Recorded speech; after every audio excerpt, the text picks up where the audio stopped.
Hey guys, what's going on? It's Meshi with Path to Wellness with Meshi. Welcome to another video.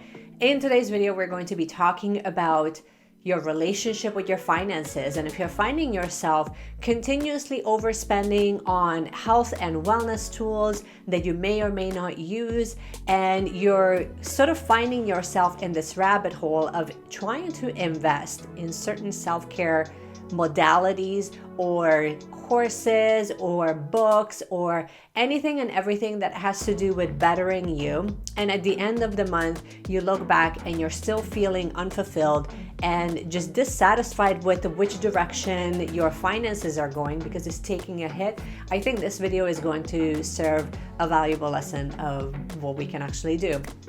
Well, this is not a financial channel. I thought that we would have a nice and honest conversation about how we manage our finances because it definitely speaks volumes of what's happening on in your internal world. So if that sounds good, then stay tuned. Thank you so much for taking the time to connect with me here. I'm so glad that you are here. Consider subscribing to the channel if you haven't already. We usually chat about 2 to 3 times a week, discussing things like mindfulness practices, mindset shifts, anxiety management, and overall how we can live a more consciously driven life. That's basically the underlying theme here. So if you love that, you're absolutely going to love it here. Now, without further ado, why don't we just dive right into the video and let's chat about the money.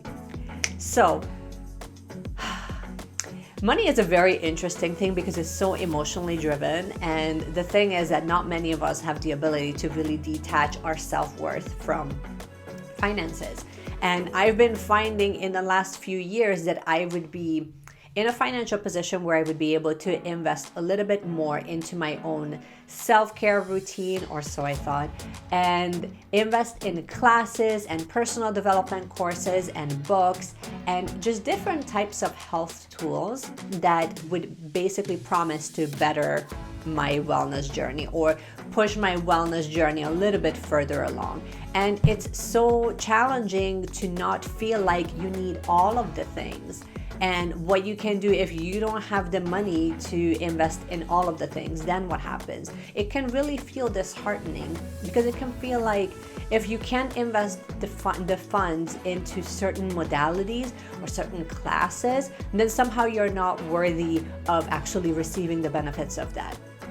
And while I'm happy to debunk that for you, but ultimately what I have discovered in my own wellness journey is that it comes back down to your own self-worth and having enough self-love and compassion to be able to do the hard thing where you're really looking at reality of your finances and how you're really managing them. Where does that money go? And what do you see for yourself in the future? What type of future do you see that you're going to be creating for yourself? And all of those can be boiled back down to your day-to-day small micro decisions that you make when it comes to managing your money. But more importantly, I've also found myself just really being bombarded with messages that would really make me feel like I'm not worthy if I don't do X, Y, and Z. Like somehow I'm going to be missing out on something if I don't have, the latest yoga mat or the latest yoga prop, or I can't go to, like the newest yoga retreat. I'm keep bringing up yoga, but I mean, this applies to not just gear, it applies to a personal development courses, it applies to books that you may be investing in, it applies to a lot of different areas. And I think that it's all about finding the balance, but first it starts with taking a hard look at where you're spending your money and exactly why you're spending your money in that way. So what do I mean by that? What the hell does that mean? What that means is that while ultimately we may say that I like to call this superficial self-care, when we're really just it's sort of like Maston Kip calls this high level coping mechanism, where really we're buying the things, like you may be investing in the kombucha or in the green juice or in the hot yoga class or your kundalini yoga classes. But at the end of the day, you're not actually applying the principles that those modalities are trying to teach you, which means that you're not actually getting the full benefits of it because there isn't an internal change that is taking place. So you're coping at a higher level. So you may not be using, cigarettes and alcohol or drugs to cope, you may be using kombucha and chanting and mantras and meditation. And while I do think that those modalities are very helpful, but they are just one of the tools that make a bigger difference. And it can feel like you're trying to fill a bottomless pit when internally you have that dialogue that says that you need all of the things in order for you to feel happy and fulfilled and for you to make progress in your wellness journey.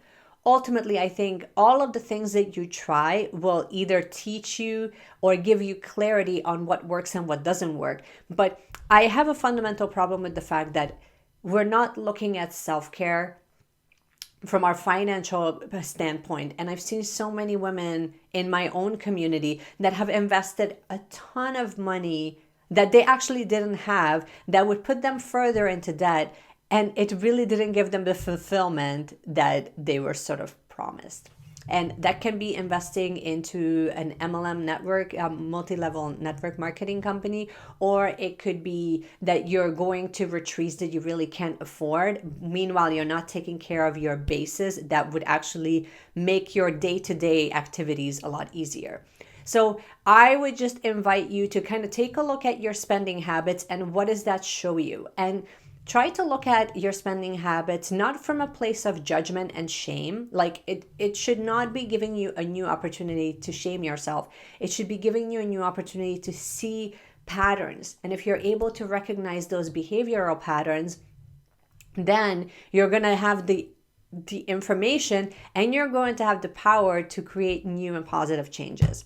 And while this sounds like I'm speaking really in a gray area, but really if you look through a month's worth of spending on consumer spending, you will be able to quickly see where your money goes. And then you can kind of take a look at your month and see how busy you were or what you truly valued at that given time. And then you can ask yourself the question, is this still the way that I see myself continuing down the path, or do I want to create some changes? And when you want to create some changes, or you're seeking a new opportunity, or you want a new job, or you want to create more income, then having clarity of where you're at today and where you may be overspending because you're hoping and wishing and praying that you investing in those modalities will actually give you a certain type of fulfillment that it's not giving you, that might be a really nice place to start. I found myself investing for the longest time.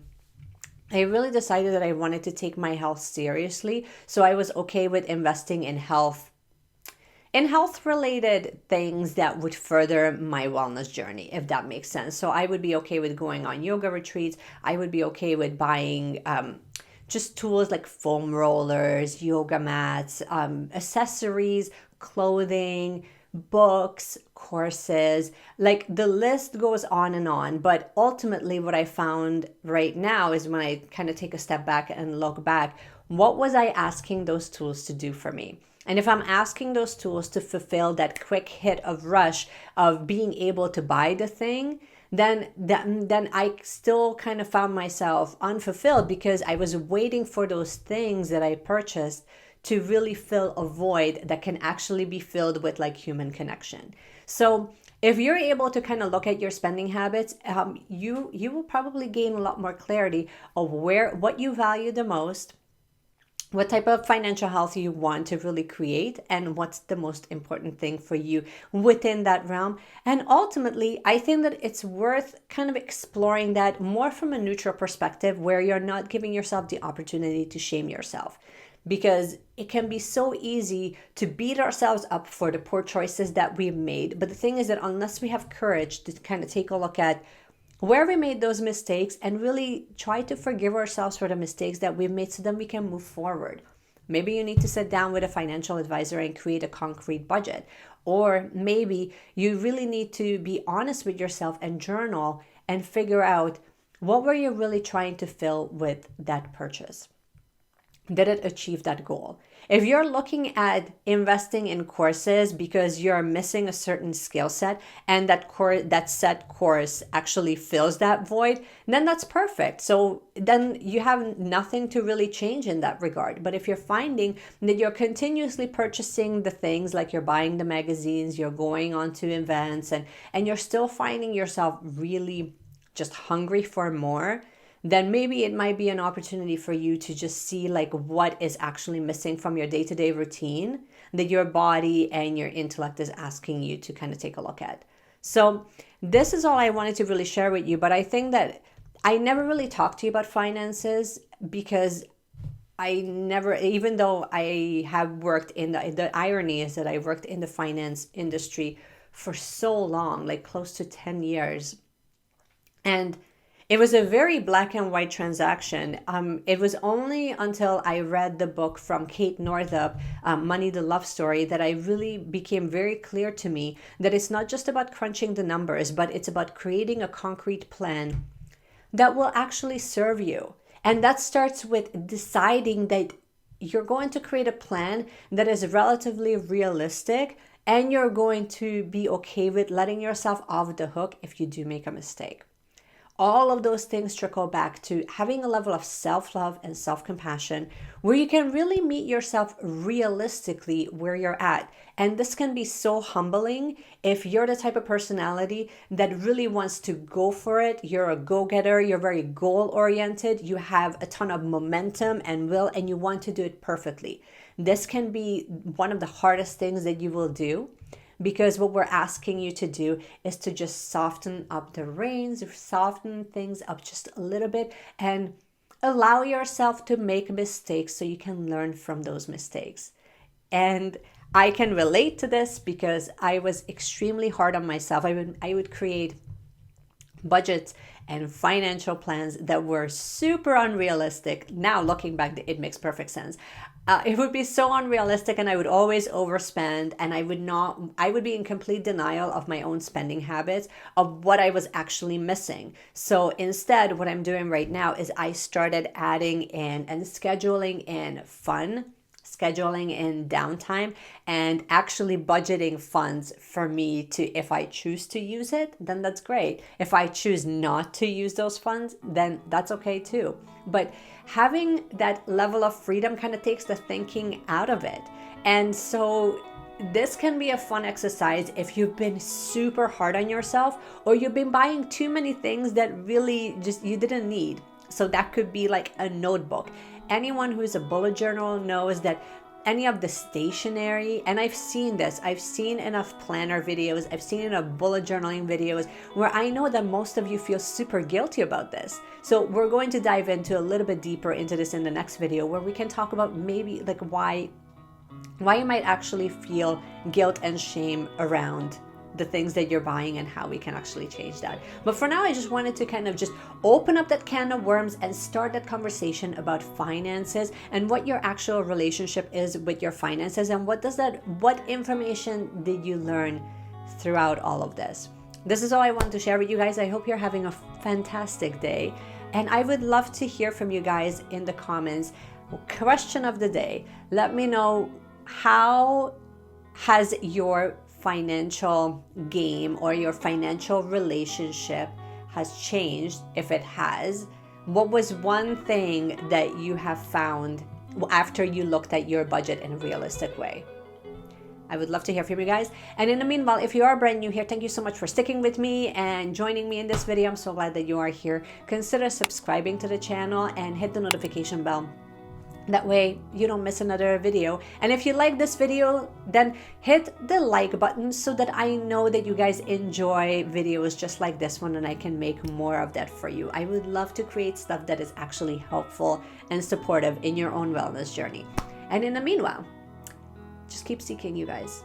Keep shining your light, because you're just so much more powerful than you think. And I will see you again in my next video. Bye.